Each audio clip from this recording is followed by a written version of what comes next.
അവളോടുള്ള ഓരോ നിമിഷവും എനിക്ക് ഒത്തിരി ഇഷ്ടമായിരുന്നു. അന്നൊക്കെ വാതോരാതെ അവള് സംസാരിച്ചിരിക്കും. അവളോട് സംസാരിച്ചു തുടങ്ങിയ നേരം പോകുന്നത് അറിയുകയില്ല. അത്രയ്ക്കും രസമാണ് അവളെ കേട്ടിരിക്കാൻ. കോളേജിൽ ഞങ്ങൾ രണ്ടുപേരും രണ്ട് ഡിപ്പാർട്ട്മെന്റും രണ്ട് ബ്ലോക്കുമായിരുന്നു. കോളേജിൽ ചെന്ന് കഴിഞ്ഞാൽ ഞങ്ങൾ പിന്നെ കാണുന്നത് ലഞ്ച് ബ്രേക്കിനാണ്. ഞങ്ങൾ രണ്ടുപേരും ഒരുമിച്ചായിരുന്നു ഫുഡൊക്കെ കഴിച്ചുകൊണ്ടിരുന്നത്. അങ്ങനെ ഒരു ദിവസം ഒരു ലഞ്ച് ബ്രേക്കിലാണ് അവളെന്നെ ഇഷ്ടമാണെന്ന് പറഞ്ഞു. ആ സിദ്ധു, നീ വന്നോ? വാ, നമുക്ക് ഫുഡ് കഴിക്കാം. എടി, ഞാൻ ഫുഡ് കൊണ്ടുവന്നില്ല, എടുക്കാൻ മറന്നു. അതിനെന്താ സിദ്ധു, ഞാൻ കൊണ്ടുവന്നിട്ടുണ്ടല്ലോ, നമുക്ക് ഒരുമിച്ച് കഴിക്കാം. എടി, അത് നീ കഴിച്ചോ?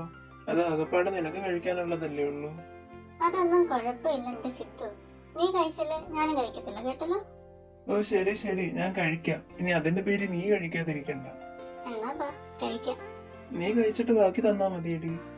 ഒരു ബാക്കിയില്ല, വാ തുറന്നേ അങ്ങോട്ട്. നല്ല കുട്ടി. പിന്നെ എന്നോട് ഇങ്ങനൊന്നും കാണിക്കേണ്ട കാര്യമില്ല, കേട്ടല്ലോ. ഞാൻ വേറെ ആരെങ്കിലും ആണോ നിന്റെ? ഇങ്ങനെ പോയാ നമ്മുടെ കല്യാണത്തിന് എന്റെ കൈ പിടിച്ച് ഞാൻ തന്നെ എന്റെ കഴുത്തിൽ താലി കെട്ടേണ്ടി വരുമല്ലോ. എന്താ, കല്യാണോ? അതെ, കല്യാണം. എന്താ, കല്യാണം ഒന്നും കേട്ടിട്ടില്ലേ? ഞാൻ വളച്ചു കെട്ടുന്നില്ല സിദ്ധു, എനിക്ക് നിന്നെ ഇഷ്ടമാണ്. അങ്ങനെ ഒരു പ്രപ്പോസല് ഞാൻ ആദ്യമായിട്ടാ കാണുന്നത്.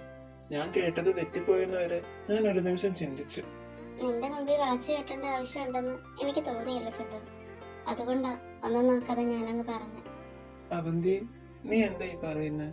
എടാ, നിനക്ക് അറിയാലോ എന്നെ പറ്റി. എനിക്ക് നിന്നെ പറ്റി അറിയുന്നിടത്തോളം വേറെ ആർക്കും നിന്നെ പറ്റി അറിയില്ലല്ലോ. അപ്പോ എല്ലാം അറിഞ്ഞുകൊണ്ട് തന്നെയാ ഞാൻ പറഞ്ഞ. എടാ, എനിക്ക് അങ്ങനെ ഒരു റിലേഷൻഷിപ്പിനെ പറ്റി ഒന്നും അറിഞ്ഞൂടാ. എനിക്ക് ഇന്നേ വരെ അങ്ങനൊന്നും ആരോടും തോന്നിയിട്ടുമില്ല. സിദ്ധു, എന്റെ ജീവിതത്തിലും എനിക്ക് ആദ്യമായിട്ട് ഇഷ്ടം തോന്നിയ ഒരാള് നീയാണ്. പക്ഷെ അവന്തി. സിദ്ധു, നീ ഒന്നും പറയണ്ട, എനിക്കൊന്നും കേൾക്കാൻ വേണ്ട. നിന്നെ എനിക്ക് അത്രയ്ക്ക് ഇഷ്ടമാണ്, അത് വേണ്ടെന്ന് വെക്കാൻ എനിക്ക് പറ്റത്തില്ലടോ. പിന്നെ എന്നെ കൊണ്ടൊന്നും പറയിപ്പിക്കാൻ അവള് സമ്മതിച്ചില്ല.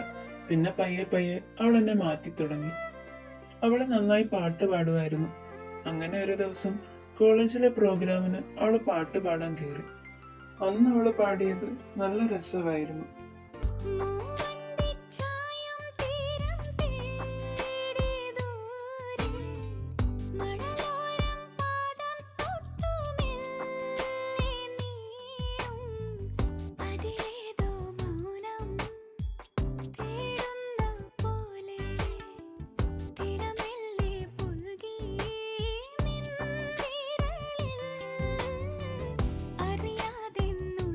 അത്രയും നാളും അവള് പാടിയ പാട്ടിൽ എനിക്ക് ഒത്തിരി ഇഷ്ടപ്പെട്ടത് അന്നത്തേതായിരുന്നു.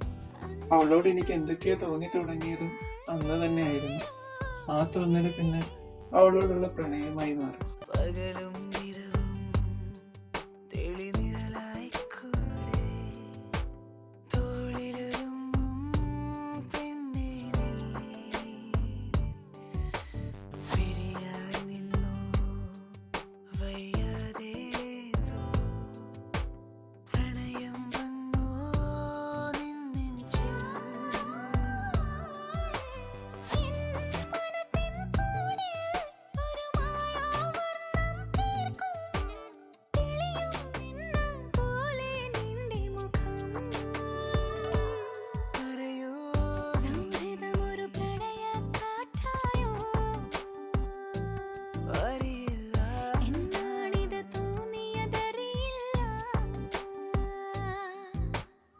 കോളേജ് കഴിഞ്ഞതോടെ കുറച്ചു നാളുകൾക്കുള്ളിൽ അവൾക്കൊരു ജോബൊക്കെ കിട്ടിയിരുന്നു.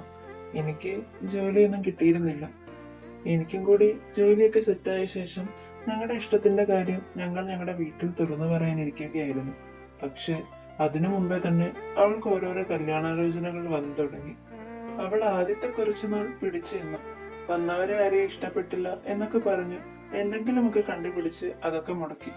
അപ്പോഴും അവൾ എന്നെ കുറ്റപ്പെടുത്തുകയോ ഒരു ജോലി വാങ്ങാൻ നിർബന്ധിക്കുകയോ ചെയ്തിട്ടില്ല.